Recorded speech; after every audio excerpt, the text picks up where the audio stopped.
Lecture de la parole de Dieu, lecture de l'évangile de Jean, chapitre 9. Écoutez, comprenez, appliquez. Comme Jésus passait, il vit un homme aveugle depuis la naissance. Ses disciples lui demandèrent, « Rabbi, qui a péché, cet homme ou ses parents pour qu'il soit né aveugle ?» Jésus répondit, « Sa cécité n'a pas pour cause son péché ni celui de ses parents. C'est arrivé afin que puisse être manifestée en lui la puissance de Dieu. Tant qu'il fait jour, il nous faut continuer à faire les œuvres de celui qui m'a envoyé. La nuit vient où personne ne pourra travailler. Pendant que je suis dans le monde, je suis la lumière du monde. » Ayant dit cela, il cracha sur le sol, fit de la boue avec sa salive, l'appliqua sur les yeux de l'homme et lui dit « Va te laver dans la piscine de Siloa. » Ce nom signifie « envoyé ». L'homme y alla donc, se lava et revint en voyant clair. Ses voisins et ceux qui l'avaient vu mendier dirent « N'est-ce pas l'homme qui avait l'habitude de s'asseoir pour mendier ?»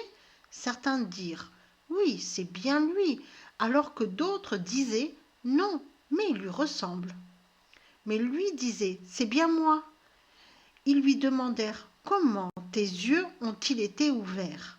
Il répondit « L'homme appelé Jésus a fait de la boue, me l'a mise sur les yeux et m'a dit « Va à Siloa et lave-toi. » J'y suis donc allé et aussitôt après m'être lavé, je voyais. Ils lui dirent « Où se trouve-t-il » Il répondit « Je ne sais pas. » Ils amenèrent aux pharisiens l'homme qui avait été aveugle. Or, c'était pendant le Shabbat que Jésus avait fait de la boue et ouvert ses yeux. Puis, les pharisiens lui demandèrent à leur tour comment il avait pu recouvrer la vue. Il leur répondit alors, « Il a mis de la boue sur mes yeux. Ensuite, je me suis lavé et maintenant, je peux voir. » Là-dessus, certains des pharisiens dirent « Cet homme n'est pas de Dieu car il ne garde pas le Shabbat. » Mais d'autres dirent « Comment un homme pécheur pourrait-il faire de tels miracles ?» Et il y eut de la division entre eux. Alors, ils parlèrent une fois encore à l'homme aveugle. « Puisque tu es celui dont il a ouvert les yeux, que dis-tu de lui ?» Il répondit, « C'est un prophète. » Cependant, les Judéens ne voulaient pas croire qu'il avait été aveugle et qu'il pouvait voir maintenant jusqu'à ce qu'ils aient convoqué les parents de l'homme. Ils leur demandèrent, « Celui-ci est-il bien votre fils dont vous dites qu'il est né aveugle ? Comment se fait-il qu'il puisse voir maintenant ?»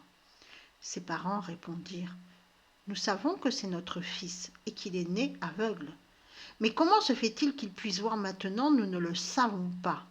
Et nous ne savons pas non plus qui lui a ouvert les yeux. Demandez-le lui, il est assez grand pour l'expliquer lui-même. » Les parents dirent cela parce qu'ils avaient peur des Judéens et parce que les Judéens s'étaient mis d'accord pour exclure de la synagogue toute personne qui reconnaîtrait Jésus comme Messie. C'est pour cette raison que ses parents dirent « Il est assez grand, demandez-le lui. » Ils appelèrent donc une seconde fois l'homme qui avait été aveugle et ils lui dirent « Promets devant Dieu que tu nous diras la vérité. Nous savons que cet homme est un pécheur. » Il répondit « S'il est pécheur ou non, je ne le sais pas. Mais ce que je sais, c'est que j'étais aveugle et que maintenant je vois. » Alors ils lui dirent « Que t'a-t-il fait? Comment t'a-t-il ouvert les yeux ?» « Je vous l'ai déjà dit, répondit-il, et vous ne m'avez pas écouté. Pourquoi voulez-vous l'entendre à nouveau?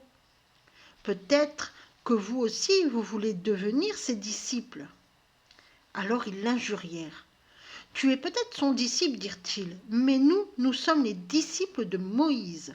Nous savons que Dieu a parlé à Moïse, mais quant à cet individu, nous ne savons même pas d'où il vient. » « Quelle chose étrange, répondit l'homme, que vous ne sachiez pas d'où il vient, alors qu'il m'a ouvert les yeux. Nous savons que Dieu n'écoute pas les pécheurs.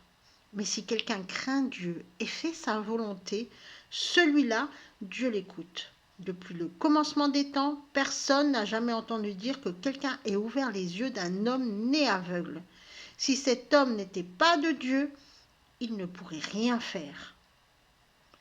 Ils rétorquèrent: Que fais-tu, bâtard, homme qui est né dans le péché? Penses-tu donc nous faire la leçon? Et ils le jetèrent dehors.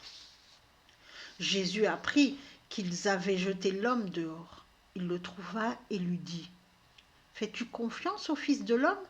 Maître, répondit-il, dis-moi qui il est, afin que je puisse mettre ma confiance en lui. Tu l'as vu? En réalité, celui qui te parle maintenant, c'est lui. Seigneur, dit-il, j'ai confiance. Et il se mit à genoux devant lui. Jésus dit: C'est pour juger que je suis venu dans ce monde, afin que ceux qui ne voient pas puissent voir, et que ceux qui voient deviennent aveugles. Quelques pharisiens qui se trouvaient là entendirent ce qu'il disait et lui dirent: Nous sommes donc aveugles aussi, n'est-ce pas? Jésus leur répondit: Si vous étiez aveugles, vous ne seriez pas coupables de péché.